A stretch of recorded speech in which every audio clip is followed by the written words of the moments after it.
এবং রাজ্য স্তরের এবং জেলা স্তরের সম্মানিত বক্তা এবং মঞ্চের সামনে সমবেত এই এলাকার বিভিন্ন প্রান্ত থেকে হাজারো সমবেত মানুষ, সংগ্রামী মানুষ, প্রতিবাদী মানুষ আমি দেখতে পাচ্ছি ওখানে জনতা ধরছে না।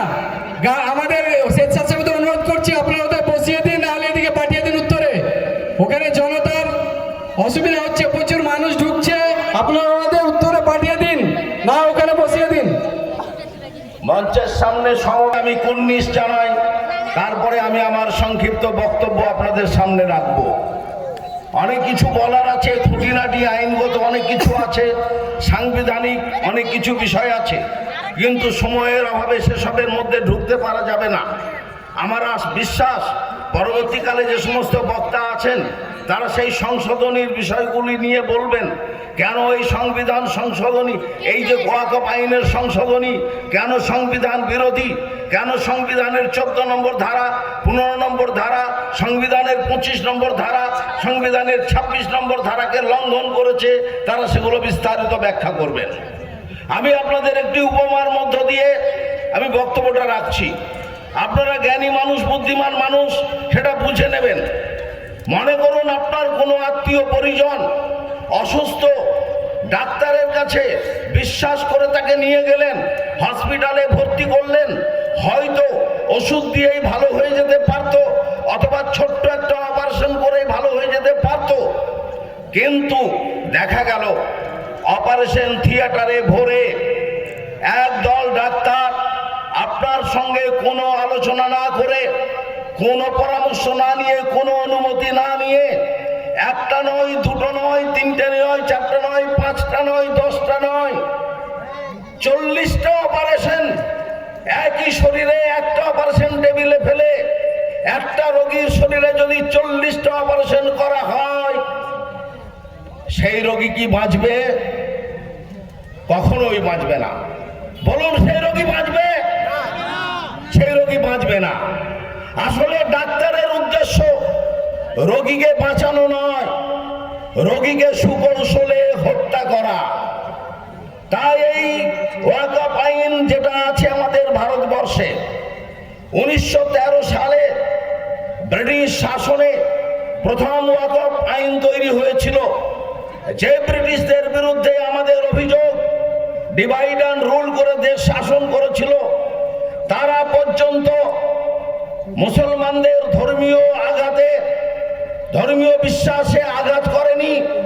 তারা মুসলমানদের ধর্মীয় বিশ্বাসকে মর্যাদা দিয়ে ওয়াকফ সম্পত্তি যাতে রক্ষিত থাকে, যাতে স্বচ্ছতার সঙ্গে রক্ষা করা যায়, তার জন্য 1913 সালে প্রথম আইন তৈরি করেছিলেন। তখন মুসলমানরা এতটা ক্ষেপে ওঠেনি, এতটা প্রতিক্রিয়া জানায়নি। তারপরে 2013, বিগত 100 বছরের মধ্যে ওয়াকফ আইনের উপরে 9 বার অস্ত্রোপচার করা হয়েছে, 9 বার ছুরি চালানো হয়েছে, কিন্তু আমরা চুপ করেছিলাম, আমরা কিছু বলিনি। কিন্তু এবারে 2025-এ 2রা এপ্রিল এবং 3রা এপ্রিল যেভাবে ছুরিকাঘাত করা হলো অস্ত্রোপচারের নামে, সমগ্র ভারতবর্ষের মুসলমানরা সোচ্চারে প্রতিবাদে নেমে পড়েছে।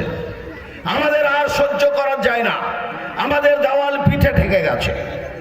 100 বছরে 9টা সংশোধনীতে এত বড় হামলা ওয়াকফ আইনের উপরে হয়নি। আমরা জানি 1206 সালে সুলতানি আমলে শুরুর দিকে থেকে শুরু করে মুঘল আমল পর্যন্ত, বাংলায় নবাবী আমল পর্যন্ত, অন্ধ্রপ্রদেশে নিজাম শাহীর আমল পর্যন্ত, দিল্লি, পাঞ্জাব, মুলতান, উত্তরপ্রদেশ, পশ্চিমবঙ্গ, সংযুক্ত উত্তর অন্ধ্রপ্রদেশ, গোটা ভারতবর্ষ জুড়ে লক্ষ লক্ষ ওয়াকফ সম্পত্তি আছে।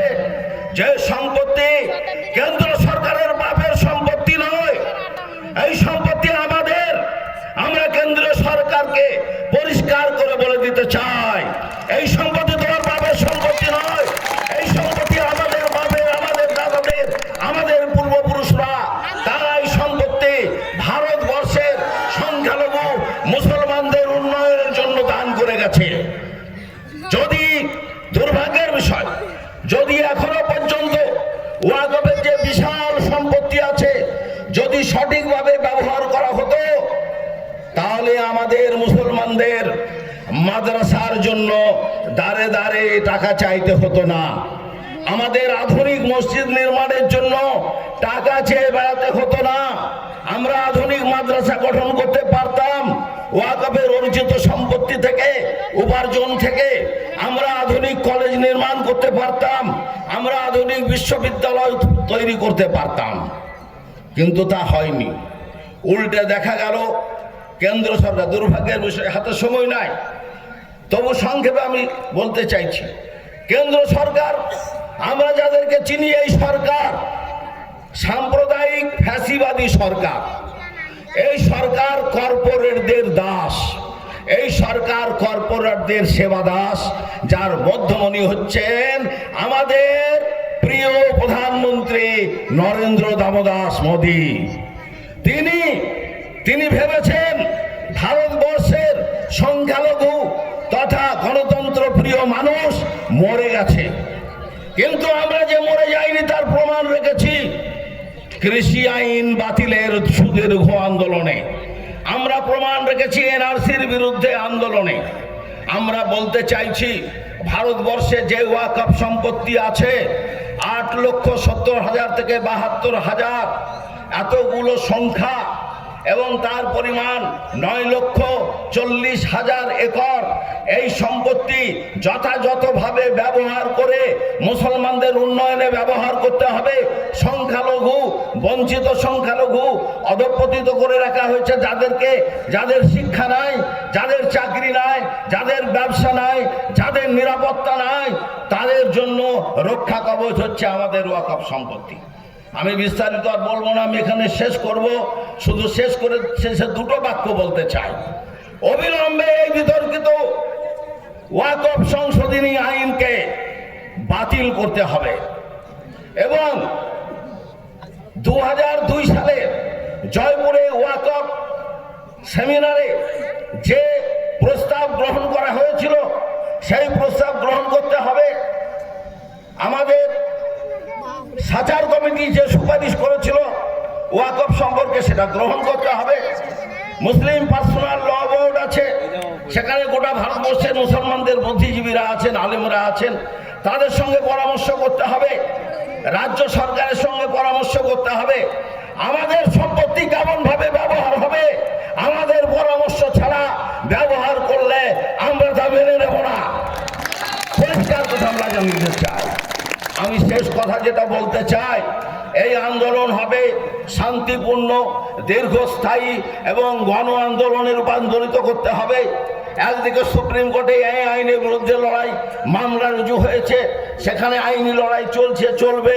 আমাদেরও পথে ঘাটে নেমে গণ আন্দোলন গড়ে তুলতে হবে, এবং এই গণ আন্দোলন শুধু মুসলমানরা করলে চলবে না, এই মুসলমানদের সঙ্গে জনজাতি, আদিবাসী, ধর্মনিরপেক্ষ, শুভবুদ্ধি সম্পন্ন সমগ্র ভারতবাসীকে একসঙ্গে গেঁথে নিয়ে গণ আন্দোলন নেমে পড়তে হবে, এবং মোদীকে বুঝিয়ে দিতে হবে যে ভারতবর্ষের মানুষ এখনো বোবা হয়ে যায়নি, এখনো কালা হয়ে যায়নি।